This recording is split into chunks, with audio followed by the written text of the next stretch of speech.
प्रणाम, मैं गरिमा सिंह और लगातार इस सवाल का जवाब आप तक पहुंचाने की कोशिश कर रहे हैं कि अब की बार किसकी सरकार। 5 राज्य, एक दक्षिण का राज्य तेलंगाना 119 सीटें, मध्य प्रदेश 230 सीटें, राजस्थान 199 सीटें, छत्तीसगढ़ 90 सीटें और मिजोरम की 40 सीटें।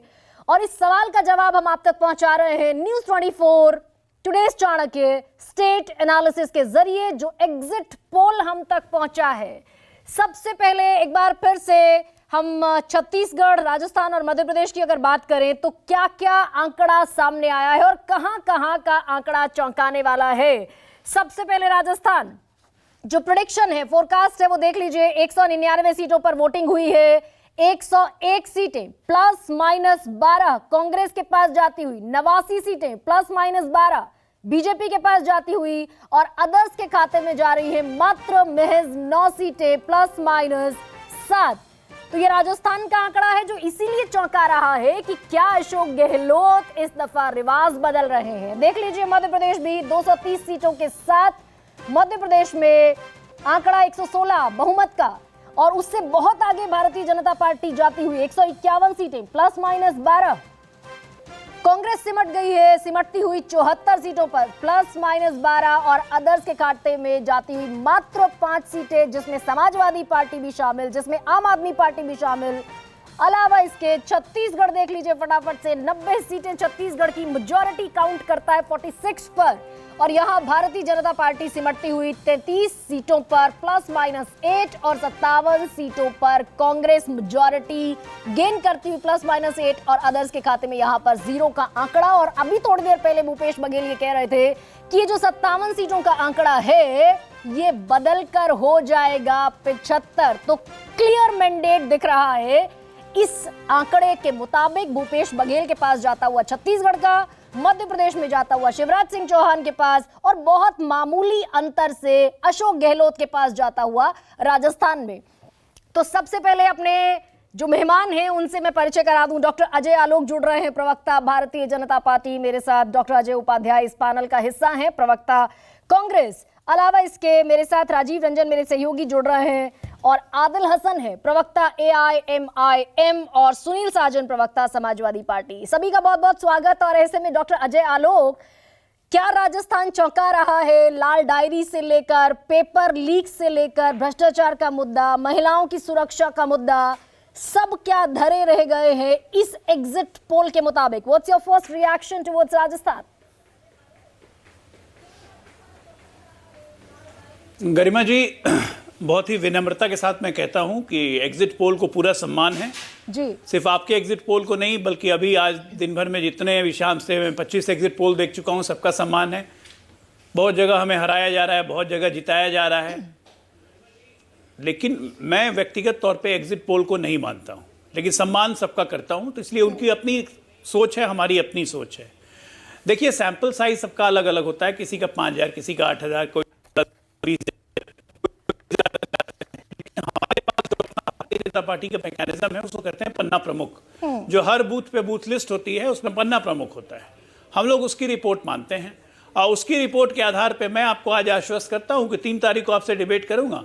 तो छत्तीसगढ़, मध्य प्रदेश और राजस्थान, तीनों जगह हम पूर्ण बहुमत की सरकार बनाएंगे। मेरा अपना मानना है, मैं खुद वहां पे था। बिल्कुल, मैं आप लिख लीजिए, मैं 3 तारीख को बैठूंगा आपके साथ। और मैं इसलिए कह रहा हूं छत्तीसगढ़ को कि छत्तीसगढ़ में हमारा अपना मानना है कि 38 से 40 कंफर्म सीट हम जीत रहे हैं। 15 सीटें ऐसी हैं जहां पे बहुत टफ फाइट है, 1 to 2% का स्विंग। और ये आपके सर्वे में भी आया होगा कि 15 से 20 सीटें ऐसी हैं जहां पे हार और जीत का मार्जिन मात्र 500 से 1000 वोटों के बीच का है। और ये स्विंग हमारे फेवर में होगा, ये हम लोग श्योर हैं, और हम वहां पे आराम से सरकार बनाएंगे। छत्तीसगढ़ में भी सरकार बना रहे हैं आप, और राजस्थान अच्छा है, 3 दिन थोड़ा चर्चा चलते रहेगी इसी पे। छत्तीसगढ़, राजस्थान और मध्य प्रदेश में भी तीनों जगह सरकार हमारी बनेगी। और राजस्थान जब आपने एग्जिट पोल में दिखाया ना, तो कांग्रेसी भी चौंक पड़े, कह रहे ये कैसे हो गया। अभी उपाध्याय जी मेरे साथ अलग चैनल में बैठे हुए थे, वो खुद चौंक गए थे कि राजस्थान कहां से आ गया हमारे इससे। तो इसलिए चलता है, अच्छा है, इसको हल्के से विनोद ढंग से लेना चाहिए। डॉक्टर अजय मुस्कुरा रहे हैं आप, हालांकि, और हम 3 दिसंबर का इंतजार तो यकीनन करेंगे, लेकिन इतनी कॉन्फिडेंटली आप कह रहे हैं छत्तीसगढ़, राजस्थान और मध्य प्रदेश क्लीन स्वीप, यानी कि आप मेजॉरिटी की तरफ बढ़ रहे हैं, तो ये भी बता दीजिए कि मध्य प्रदेश में शिवराज सिंह चौहान, अलावा इसके राजस्थान में वसुंधरा राजे सिंधिया, या फिर कौन, और छत्तीसगढ़ में कौन? देखिए, ऐसा है गरिमा जी कि हमारी पार्टी कोई कोई परिवार की पार्टी तो है नहीं, और कोई सेंट्रल हाईकमान तो है नहीं कि जिसने तय कर दिया वही मुख्यमंत्री बन गया। एक बिल्कुल संसदीय प्रक्रिया है।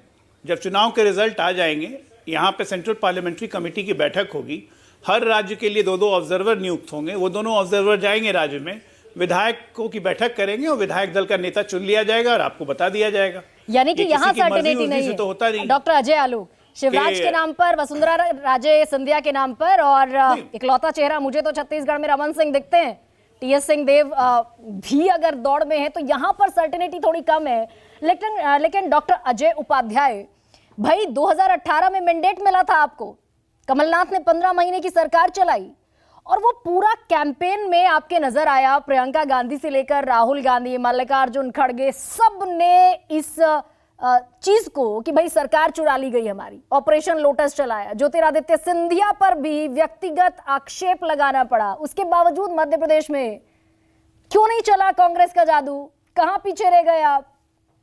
गरिमा जी, पहले तो आपके और आपके चैनल को धन्यवाद दूंगा। इतना विशद विवेचना शाम से लेकर के अभी तक आप लोग कर रहे हैं, और हर जो राज्यों की जो परिस्थितियां, उन परिस्थितियों के हिसाब से आपने चर्चा की है।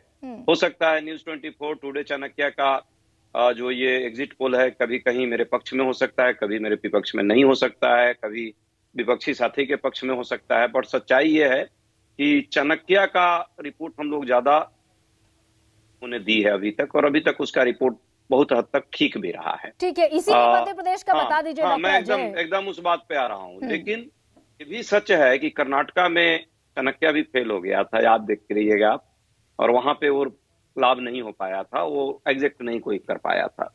नहीं, टुडे चाणक्य ने कर्नाटका में 120 तकरीबन प्रोडिक्ट किया था, लेकिन हाँ, जहां गए थे वहां तक नहीं जा पाया था मात्र प्लस माइनस के साथ 15 सीटों का फासला था। डॉक्टर अजय, चलिए, आप कम से कम आप प्रयास कर रहे थे कि आपके तरफ से कि कांग्रेस की सरकार बन रही है, बाकी जो जितने एग्जिट पोल थे वो नहीं कही, कोई भी नहीं दिखा पाया था।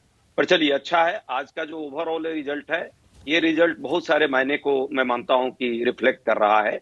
एक तो पूरी तरह से आप यदि ये रिजल्ट आता है तो नकारात्मक राजनीति का अंत मैं मानता हूं। नहीं, लेकिन आप गोल घुमा रहे हैं डॉक्टर अजय, मुद्दों पर।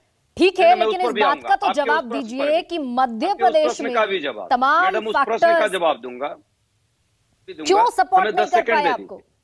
हमें सिर्फ 10 सेकंड दे दीजिए। ये चूंकि पहला वक्तव्य है, तो जरा आपके दर्शक को जानना चाहिए। आपके इस एग्जिट पोल का मैं एक सार व्यक्त करना चाह रहा था, और मुझे लगता है कि ये होना भी चाहिए। दर्शक सिर्फ मध्य प्रदेश नहीं जानना चाहते, वो पूरे इस बाई इलेक्शन को जानना चाहते हैं। नकारात्मक राजनीति जो पूरे देश में चल रही थी, उसका अंत हुआ है इस पूरे, यदि ये आता है रिजल्ट, तो जन मुद्दों पर बहस कम से कम वो मुख्य धारा में आया है, और राजनीति जो है विकास की राजनीति केंद्र में आई है, इसको तो हम स्वीकारते हैं। जिन राज्यों में कांग्रेस की सरकार है, यदि एग्जिट पोल सही है, तो इसके हिसाब से हमें वहां पे बदलाव के लिए वोट लोगों ने नहीं, हम पर भरोसा के लिए वोट दिया। जहां पे बीआरएस है, जहां भाजपा के सहोदर भाई के भूमिका में भाजपा वहां रही, केंद्र में उनको लगातार सहयोग करती रही बीआरएस, वहां पे जो है नफरत की राजनीति करने का जो इन लोगों ने प्रयास किया, ये प्लस 2B में कहता हूं, ये का मतलब AIM, और 2B का मतलब बीआरएस और भाजपा, ये तीनों मिल करके भी जो है कांग्रेस को आपके हिसाब से जिस तरह से 71 सीट मिल रही है, तो आप समझिए कि कहां ये लोग चले गए हैं। हाँ, मध्य प्रदेश में यदि ये जो 151 आप दिखा रही हैं, यदि ये सत्य है, ना नहीं कहता है, राजनीति है, जन आशीर्वाद की बात है, तो हमको विश्लेषण जरूर करना पड़ेगा। लेकिन ये भी मैं बताना चाहता हूं आपको, मैं 2.5-3 सालों से मध्य प्रदेश की राजनीति में व्यक्तिगत तौर पे भी हस्तक्षेप किसी न किसी रूप में क्षेत्र में जाकर के रखता हूं, ग्रामीण क्षेत्रों में जाता हूं।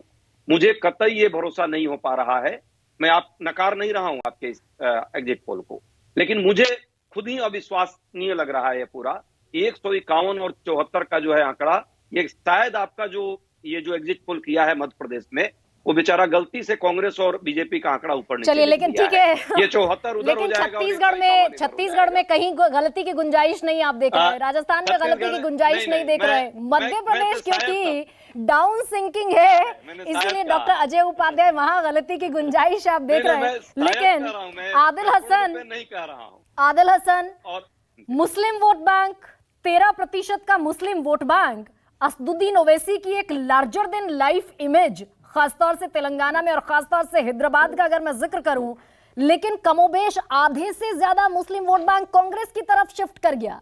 बीआरएस को लोगों ने मात्र 42% वोट देना मुनासिब समझा। आदिल हसन, मैम ऐसा कुछ नहीं है, सबसे ज्यादा माइनॉरिटी का बजट इसी बीआरएस सरकार में थी।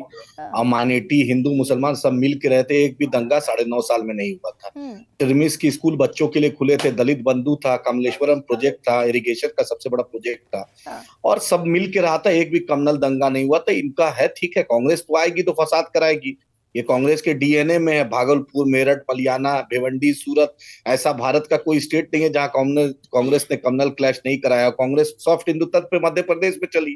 बाबा बागेश्वर को हिंदू राष्ट्र की बात किए थे आके बिहार में, कमलनाथ को चार्टर्ड प्लेन दे रहे थे, कमलनाथ बोल रहे थे कि मेरे बाबरी की बात करेंगे वो तुष्टीकरण नहीं है। आदिल हसन, क्या मैम? मुस्लिम आईटी पार्क की बात होगी वो तुष्टीकरण नहीं है, लेकिन मेरा तो बहुत सीधा सवाल है आपसे। असदुद्दीन ओवैसी ने बीआरएस को समर्थन दिया, मुस्लिम मेजॉरिटी उसके बावजूद कांग्रेस की तरफ शिफ्ट कर गई।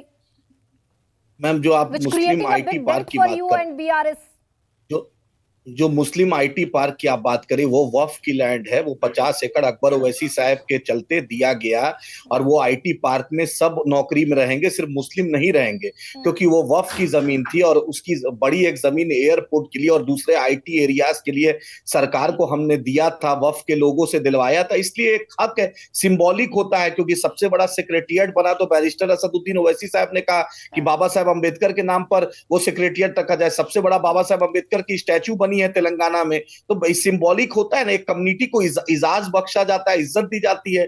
इसीलिए कहा गया कि वो आईटी पार्क, क्योंकि वक्फ की जमीन थी वो, तो सरकार से हम एक्सचेंज करवाए थे, तो चाहते कि एक आईटी पार्क मुस्लिम कम्युनिटी के लोग भी आए, एंटरप्रेन्योर बने, स्टार्टअप प्रोग्राम करे, सॉफ्टवेयर इंजीनियर बने, उनका भी हौसला बढ़ेंगे। उसमें हिंदू मुसलमान सिख ईसाई सबका इस्तेमाल है। दारुसलाम बेस्ट एग्जाम्पल, आप कभी भी आ जाइएगा, आप देख लीजिएगा हमारा पार्टी हेडक्वार्टर। ठीक बात है। तो ये जो जनादेश आया है 71 पर कांग्रेस पार्टी ±9 अगर कर भी लें और 33 पर, यानी कि बीआरएस 10 साल के शासन के बाद एंटी इनकम्बेंसी का शिकार हुई और आधे से भी कम पर सिमट गई। मैम ठीक है, इनको लग रहा है अभी तो ये एग्जिट सर्वे है ना, सबका इज्जत करें, कहीं पर कोई लोकल एग्जिट, तेलुगु चैनल सब तो बीआरएस को 65-70 दे रहा है। जो लोकल जो है सर्वे होता, देखिए 3 तारीख को जनता का जनादेश है। लेकिन हमें लगता है कि बीआरएस कंफर्टेबल अपना सरकार बनाएगी और एमआईएम जितना सीट जीती है उससे बढ़ के जीतेगी, ये हमारा अंदेशा है। उम्मीद है इंशाल्लाह। हाँ मैम 9 पे 7 हम जहां जीते थे वहां जीतेंगे, उसके बढ़ के जुबली हिल्स और राजेंद्र नगर इंशाल्लाह जीतेंगे। मैम चुनाव लड़ना कोई आसान, मेरे पास तो अदानी अंबानी नहीं ना है, चंदा कांग्रेस भाजपा को आता है, चुनाव कितना महंगा आप समझ सकती हैं। तो जिसके पास ज्यादा चंदा इन लोग के पास आ रहा है, इन लोग लड़ते हैं पूरे आंध्रा में कांग्रेस 0, दिल्ली में कांग्रेस 0। लड़ रहे थे आप तेलंगाना में, खैर लेकिन नहीं मैम अपना हम लोग हैं, अपनी कोशिश करते हैं। हाँ ठीक है। सुनील साजन, मध्य प्रदेश, राजस्थान और छत्तीसगढ़, 3 हिंदी पट्टी के राज्य समाजवादी पार्टी ने कांग्रेस के अगेंस्ट चुनाव में उम्मीदवार खड़े कर दिए, लेकिन उसके बावजूद कोई खास नुकसान होता हुआ नहीं दिखा। देखिए गरिमा जी, हम कांग्रेस का नुकसान कर भी नहीं रहे थे, हम तो भाजपा को हराने का पूरा प्रयास कर रहे थे। और मुझे लगता है जब 3 तारीख को रिजल्ट आएंगे तो छत्तीसगढ़, राजस्थान और मध्य प्रदेश तीनों जगह भारतीय जनता पार्टी हारती नजर आएगी। अगर एग्जिट पोल की बात करें तो ये सच है कि हम भी चुनाव में मध्य प्रदेश थे और हमने जो महसूस किया उसका उलट एग्जिट पोल है। हम लोग ये महसूस कर रहे थे कि बीजेपी मध्य प्रदेश में फंसी हुई है। हो सकता है हम लोगों से आकलन में गलती हुई हो, ये तो 3 तारीख को पता चलेगा। लेकिन छत्तीसगढ़ भी बीजेपी हार रही है और राजस्थान भी बीजेपी अगर हार रही है, तेलंगाना में बीजेपी कहीं नजर नहीं आ रही है, तो जो समाजवादी पार्टी चाहती है, भाई हमारे नेता माननीय अखिलेश यादव जी पूरे देश में नेताओं को जोड़ करके जो लोहियावादी हैं, अम्बेडकरवादी हैं, जिनको समाजवाद पर यकीन है, जो जातीय जनगणना कराना चाहते हैं, उसके अनुपात में तो क्या सरकारी नौकरी हो या प्राइवेट सेक्टर नौकरी हो, उनको हक, अधिकार और सम्मान दिलाना चाहते हैं। तो सुनील साजन ऐसा मान ले कि कांग्रेस की जीत के बाद लौट के बुद्धू घर को आए, क्योंकि अंत के तो पूरे इलेक्शन कैंपेन में आपने कांग्रेस को पानी पी पी कर कोसा जी। अंत के इलेक्शन में इधर पूरी तरह बढ़ते हुए इलेक्शन के आखिरी दौर में कैंपेन में पानी पी पी कर कांग्रेस को कोस रहे थे आप। अब जब कांग्रेस मैंडेट की तरह चारों राज्यों में बढ़ती हुई दिख रही है, मध्य प्रदेश अगर छोड़ दें 3 राज्यों में, तो लौट के बुद्धू घर को आए, यही वाली सिचुएशन है ना। आपकी आवाज नहीं है। चलिए मैं लौटूंगी सुनील साजन आपके पास। राजीव जी, अब जरा डॉक्टर अजय आलोक जो क्लेम कर रहे हैं, अच्छा एक सेकंड, डॉक्टर अजय कुछ कह रहे हैं आप, प्लीज कैरी ऑन।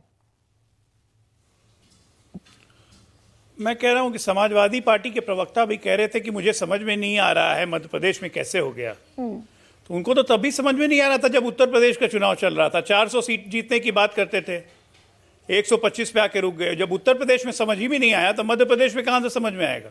इसलिए जितनी समझ है उतनी ही समझ रखिए।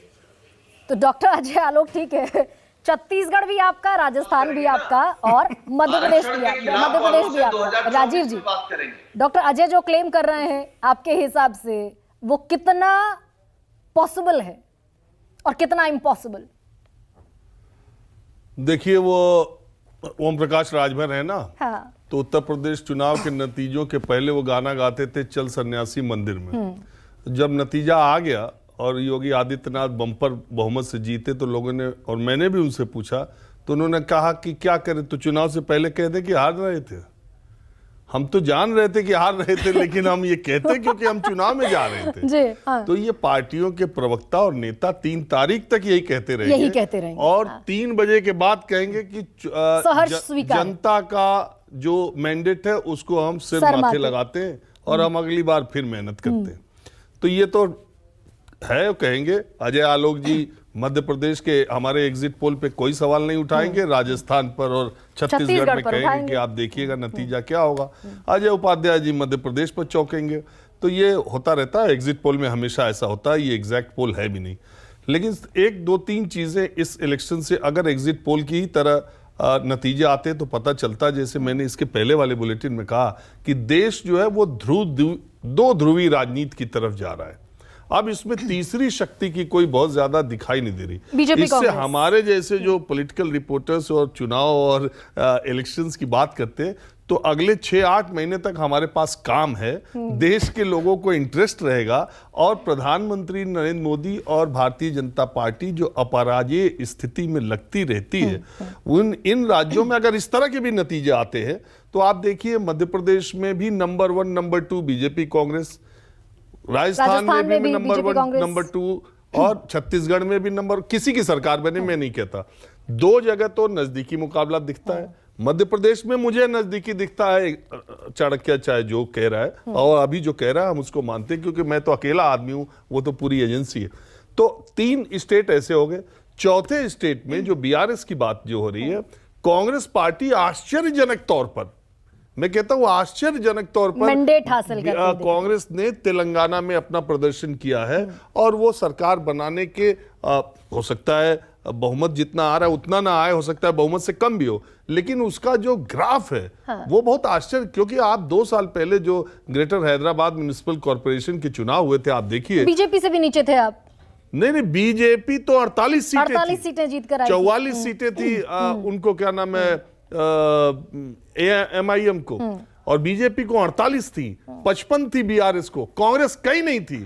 और कांग्रेस कहां से कहां पहुंच गई बीआरएस में। यही मैं आपसे सवाल पूछ रही हूं कि 6 महीने पहले कांग्रेस ने एक तरीके से ग्राहक जागो टाइप वाली स्थिति में आई कांग्रेस मात्र 6 महीना पहले, और अभी हाल फिलहाल का ये 1-2 महीने का जो कैंपेन रहा इसमें और ज्यादा एक्टिवनेस नजर आई। तो ऐसे में केसीआर कहां लूज कर गए, जो कि पर कैपिटा इनकम को देखे अगर तो तेलंगाना फार अहेड नॉर्थ के स्टेट से नजर आता है। अलावा इसके there so many things KCR has done over there. जैसा एमआईएम के प्रवक्ता कह रहे थे, मैं उनकी बात से सहमत हूं। तेलंगाना में आप जाइए, सेक्रेटरिएट, स्टेट सेक्रेटरिएट, क्या खूबसूरत बिल्डिंग है। बाबा साहब अंबेडकर की स्टैचू आप देखिए। और अभी आप केवल राजस्थान की चिरंजीवी योजना, गैस सिलेंडर, मोबाइल, इसमें फंसे हैं, या लाडली बहना में रायतू बंधु उनकी योजना, दलित बंधु उनकी योजना, प्रेग्नेंट लेडीज के लिए केसीआर किट उनकी योजना, इतनी जबरदस्त योजना है। बावजूद इसके इतना पैसा मिलता है। हाँ। हुआ देखिए क्या कि ये थोड़ा 6 महीना पीछे जाते हैं, जब ये इंडिया अलायंस बना था और उसी समय जो दिल्ली का कथित शराब घोटाला आया था, उसमें आपको याद होगा कि केसीआर की बेटी जो है कविता, उनका नाम आया था, संबंध भी था उनको। और उसके बाद आम आदमी पार्टी के नेता तो जेल चले गए, और बंडी संजय जो प्रदेश अध्यक्ष थे तेलंगाना में भारतीय जनता पार्टी के, उन्होंने पदयात्रा निकाली थी। उन्हीं के नेतृत्व में, वो सांसद भी हैं, उन्हीं के नेतृत्व में ये जो म्युनिसिपल कॉर्पोरेशन के आश्चर्यजनक नतीजे आए थे, उन्हीं के आए थे। और वो केसीआर के बिल्कुल पीछे पड़ गए थे और जबरदस्त जन आंदोलन चला रहे थे। उन्हें पद से बीजेपी ने हटा दिया, जी किशन रेड्डी को बना दिया। तो यहाँ क्या खेल हुआ? पद से हटते ही और ये जो है अभी तक के कविता की पूछताछ संबंध कुछ नहीं होना। हाँ। आम जो टीआरएस का, जो तेलंगाना के लोग थे, उनको लगा ये कि भारतीय जनता, देखिए आपको पता ही है, बीजेडी, बीआरएस और वाईएसआर रेड्डी, ये 3 पार्टियां कांग्रेस के साथ नहीं जा सकती। कांग्रेस से बीजेडी भी नहीं जा सकती और वाईएसआर भी नहीं जा सकते और तेलंगाना भी नहीं जा सकती। अब ये 3 पार्टियां जो 2 ध्रुवी जा रही हैं, तो इसमें किसमें जाएंगे? जैसा संजीव जी ने बहुत अच्छी बात बताई कि आर्टिकल 370 पर एमआईएम के सहयोग से आप म्युनिसिपल कॉर्पोरेशन चलाते हो, आप जहां सीटें छोड़ते घटाते हो, सबको मालूम है कि टीआरएस और एमआईएम वहां मिले हुए हैं। आप 370 पर बीजेपी के साथ जाते हो। जब जब बीजेपी को राज्यसभा में जरूरत पड़ती है, केसीआर उनके साथ। तो ये राहुल गांधी का ये नैरेटिव समझ में आया तेलंगाना की जनता को कि अगर बीआरएस जीती तो इनडायरेक्टली सपोर्ट बीजेपी को कहीं ना कहीं देगी। देखिए, बीआरएस जीती या कांग्रेस जीती, मैं अभी नहीं कहता, अभी एग्जिट पोल आएगा। मैं सिर्फ ये कह रहा हूं कि बदलाव की एक बहुत बड़ी लहर दिखाई दे रही थी, और मुझे ऐसा लगता है कि कांग्रेस बहुमत पाने के करीब, अब इतनी सीटें पाएगी कि नहीं या थोड़ी कम। और ये बहुत बड़ी इंटरेस्टिंग बात जो संजीव जी ने कहा, एक मैं छोटा सा उदाहरण आपको देता हूं। अब आप देखिए, जुबली हिल्स एक इलाका है, वहां से पिछला चुनाव एमआईएम ने, उसका पिछला चुनाव एमआईएम ने अपना कैंडिडेट दिया था, नवीन यादव नाम का आदमी। वो एक वहां के बाहुबली हैं, उनके बेटे हैं और उनका बड़ा प्रभाव। वो 3000 से चुनाव हार गए थे। पिछले चुनाव में एमआईएम से वो सीट लेना चाहते थे। एमआईएम ने उनसे कहा कि नहीं, बीआरएस वाले लड़ रही, हम नहीं लड़ेंगे। तो वो नवीन यादव विद्रोही बन करके वहां से वो इंडिपेंडेंट लड़े, खड़े हो गए। पूरे तेलंगाना में सबसे ज्यादा इंडिपेंडेंट रह के नवीन यादव को वोट मिले। वो मैंने बताया कि जो लोग हैदराबाद की, उनको मालूम है कि जुबली हिल्स और बंजारा हिल्स में श्री शैलम यादव का क्या दबदबा है। नवीन यादव उनके बेटे। अब क्या हुआ, इस इलेक्शन से पहले, जब पिछली बार वो इंडिपेंडेंट लड़ गए थे, तो इस इलेक्शन से पहले एमआईएम ने उनको भरोसा दिया था कि आपको लड़ाएंगे, टिकट देंगे। जैसे ही कांग्रेस पार्टी ने अजहरुद्दीन को दे दिया, तो उस नवीन यादव को एमआईएम ने टिकट नहीं दिया और एक माइनॉरिटी के कैंडिडेट को अजहरुद्दीन के खिलाफ लड़ा दिया। तो वो नवीन यादव 1 हफ्ते पहले कांग्रेस में शामिल हो गए, जो एमआईएम के ही पुराने हैं और बहुत ओवैसी साहब के। तो बात यह है, अभी मैं आज सुबह ही किसी से बात कर रहा था कि अजहरुद्दीन और असदुद्दीन ओवैसी तो अच्छे दोस्त भी है, फिर जुबली हिल्स की सीट पर उन्होंने कैंडिडेट क्यों उतारा? ये कमाल का। तो उन्होंने कहा कि अभी तक सब लोग हैदराबाद में असदुद्दीन को जानते थे, अजहरुद्दीन हैदराबाद में आ गया तो उसको असदुद्दीन बर्दाश्त नहीं करना चाहते। ये एमपी राजस्थान में लड़ते, यूपी लड़ते तो ठीक था, हैदराबाद में असदुद्दीन अजहरुद्दीन को बर्दाश्त नहीं कर। तो ये सब चीजें वहां पर मैंने देखा। और जो तेलंगाना के मुस्लिम हैं, जो मुस्लिम पॉपुलेशन है, जो पुराना हैदराबाद में है, वो तो ओवैसी के दीवाने हैं। लेकिन जो डिस्ट्रिक्ट्स में हैदराबाद के अलावा जो बाहर के लोग हैं, उनमें उनका इतना प्रभाव नहीं है। और दूसरी बात ये कि तेलंगाना, ये जो केटीआर, कविता फैमिली की बात, और केसीआर ने काम तो बहुत ही किया है, इसमें कहीं कोई दो राय। लेकिन बीजेपी का डेंट उनको ले डूबा, ये कहा जा सकता है राजीव, लेकिन बीजेपी आश्चर्यजनक तौर पर, देखिए मुझे तो लगता है कि सिंगल डिजिट या चौथी पार्टी के तौर पे रहेगी बीजेपी। सात, हम लोग जो न्यूज़ 24 टुडेज चाणक्य एनालिसिस है उसमें 7 प्रेडिक्ट कर रहे हैं कि 7 सीटें। पिछली दफा 1 सीट थी 2018 में, इस बार 6 का गेन करते हुए बीजेपी 7 पर नजर आ रही है। लेकिन जैसा राजीव कह रहे हैं कि बीजेपी का डेंट केसीआर को, बीआरएस को इस दफा ले डूबा है, जैसा कि आंकड़े प्रेडिक्ट कर रहे हैं। और उसमें एक बात बोलूं, प्राइम मिनिस्टर का बयान, प्राइम मिनिस्टर ने अपनी पहली रैली में जाके कह दिया कि केसीआर तो एनडीए में आना चाहते थे, हमने नहीं लिया। तो वो उन्होंने कहा कि इसलिए नहीं मालूम, लेकिन ग्राउंड में वो पुख्ता हो गया। हाँ, ब्रेक पर जाने से पहले संजीव, छोटा सा रिएक्शन आपसे भी कि तेलंगाना में कांग्रेस का जो एक हाइप नजर आ रहा है, सीटों में इजाफा नजर आ रहा है, क्या उसकी वजह साउथ की भारत जोड़ो यात्रा, कर्नाटका की जीत के बाद तेलंगाना एक और स्टेट कांग्रेस की झोली में, ऐसा कुछ इंपैक्ट दिख रहा है क्या तेलंगाना में?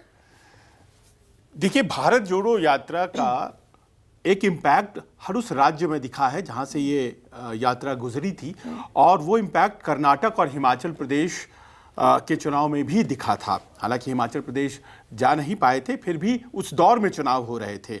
तो जो वोटर्स को गैल्वेनाइज करने में वो यात्रा यकीनन, और राहुल गांधी को एक नई छवि देने में वो यकीनन कामयाब रही थी।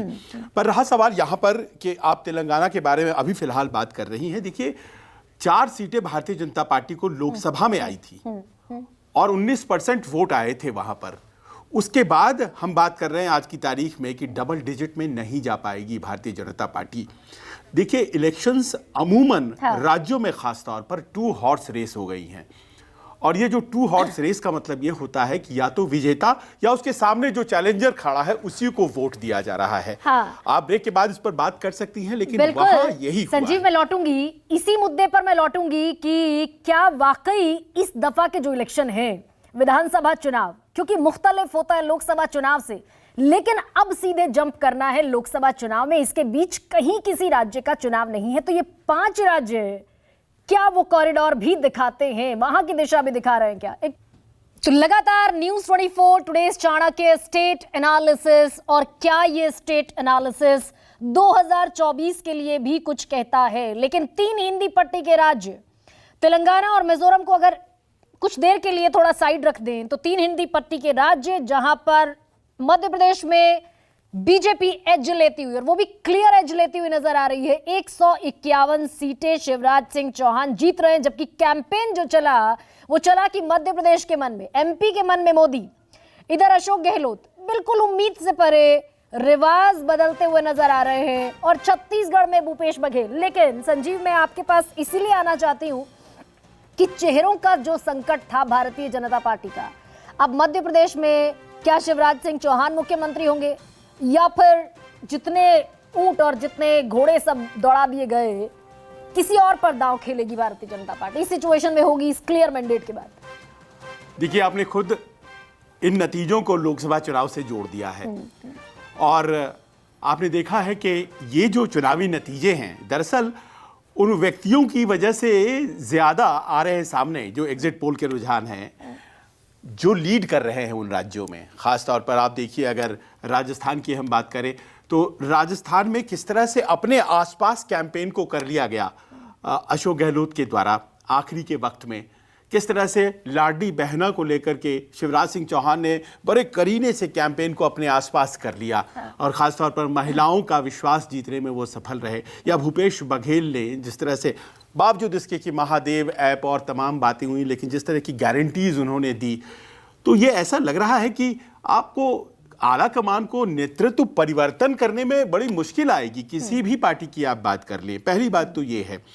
दूसरी बात ये भी है तो कि शिवराज, यानी कि शिवराज को साइडलाइन करना, किसी और चेहरे पर दांव खेलना, ये भारतीय जनता पार्टी की कुव्वत की बात नहीं। अब ये तो देखिए, भारतीय जनता पार्टी को तय करना है, लेकिन इतना तो जरूर है कि अगर इतने मैसिव रिजल्ट्स आते हैं किसी नेता की वजह से या उसके होने की वजह से, तो फिर आप वहां नेतृत्व परिवर्तन करेंगे तो इसका खामियाजा आपको भुगतना पड़ेगा।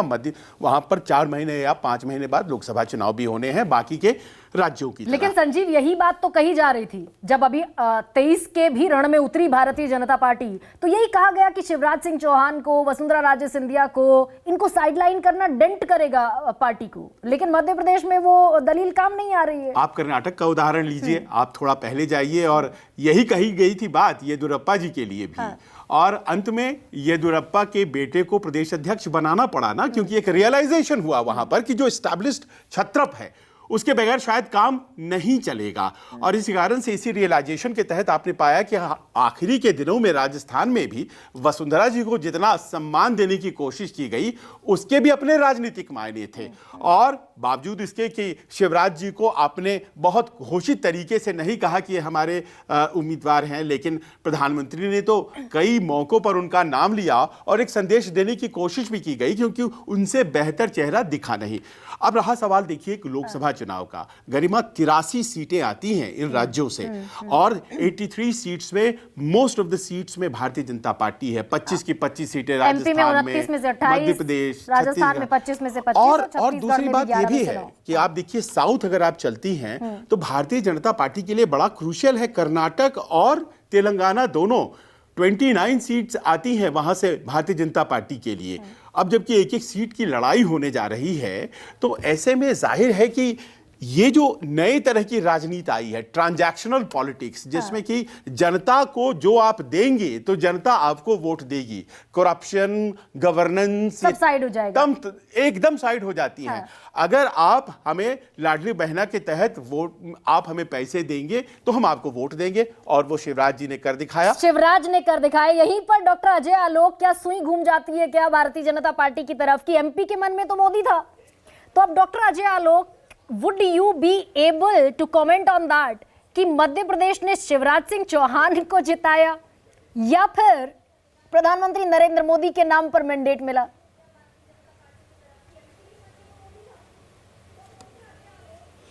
देखिए गरिमा जी, जब हम चुनाव में गए थे उसी वक्त ये निर्णय हुआ था कि हम सामूहिक नेतृत्व में चुनाव लड़ेंगे और चेहरा नरेंद्र मोदी जी रहेंगे हर जगह, 5 राज्यों में। हमने यही किया, इसमें कोई डाउट नहीं, तो इसमें कमेंट करने की जरूरत कहां है? नहीं, लेकिन मैं कह रहा हूं कि इस 5 चुनाव में जरा आप भारतीय जनता पार्टी को, मासूमियत से आप कह देते हैं। मैं छोटा सा इंटरवेंशन ये जोड़ देती हूँ। आपने थीम सॉन्ग बनाया और आपने कहा कि मध्य प्रदेश के मन में मोदी, यहां से क्लियर मैंडेट, क्लियर मैसेज गया कि 18 बरस जो व्यक्ति मुख्यमंत्री की कुर्सी पर रहा वो साइडलाइंड है।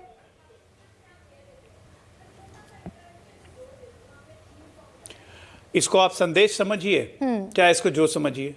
हमने किसी राज्यों में मुख्यमंत्री का चेहरा डिक्लेयर नहीं किया था, सामूहिक नेतृत्व में गए थे, चेहरा प्रधानमंत्री मोदी थे, और मध्य प्रदेश के मन में मोदी। ये बात ये क्यों नहीं मानती हैं कॉन्ट्रा रिस्पेक्ट में कि ये बात वोटरों के मन में घुस गई? ये बात महिलाओं के मन में घुसी कि मध्य प्रदेश के दिल में मोदी है, मन में मोदी है। अब मन में मोदी है तो शायद इसलिए जो आपका एग्जिट पोल दिखा रहा है, हालांकि मैं अभी भी इसको डिनाई करता हूं, मैं मानता नहीं हूं।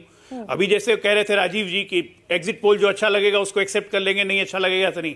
मैंने तो ओपनिंग में कहा था कि ना हम जीतने में ना हारने में मैं एग्जिट पोल पे भरोसा नहीं करता हूं, सम्मान करता हूं बस। मैं इन 5 राज्यों को अगर आप एनालिटिकली देखेंगी तो भारतीय जनता पार्टी के लिए सिर्फ प्लस है।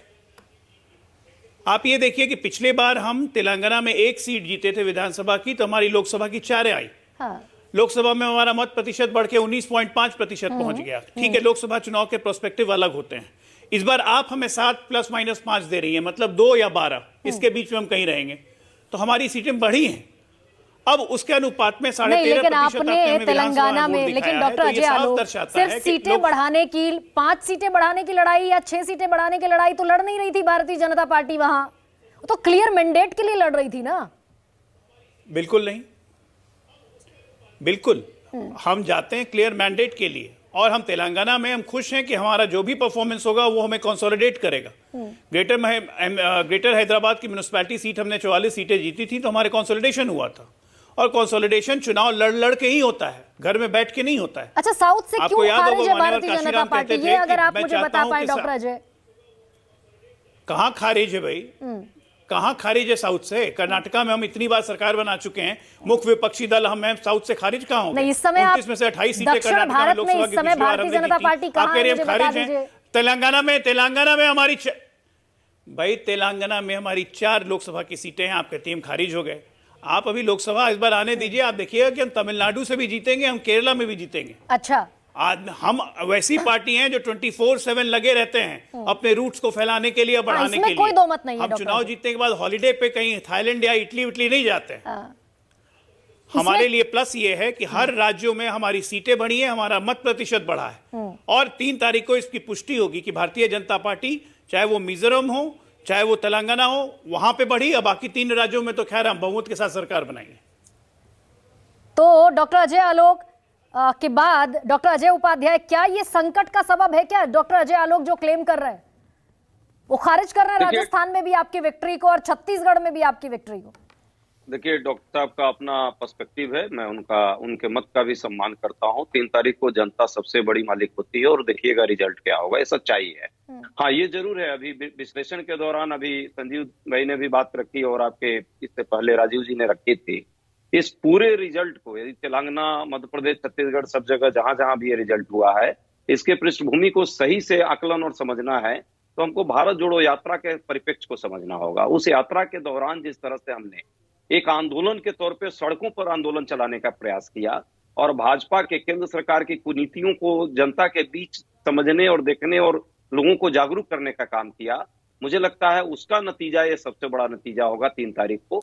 मैं अभी भी मानता हूं कि ये जो जितने आपके रिजल्ट्स जो टर्म में आ रहे हैं, 151 या 54 या 5 या 89 या 101, सभी जगह सभी राज्यों में कांग्रेस की सरकार पूर्ण बहुमत से बनने वाली है और उसके फैक्ट है, उसके कारण है। तेलंगाना की बात जैसे अभी हमारे साथी ने की है, तेलंगाना का रिजल्ट देखिएगा गरिमा जी, निर्णायक होगा।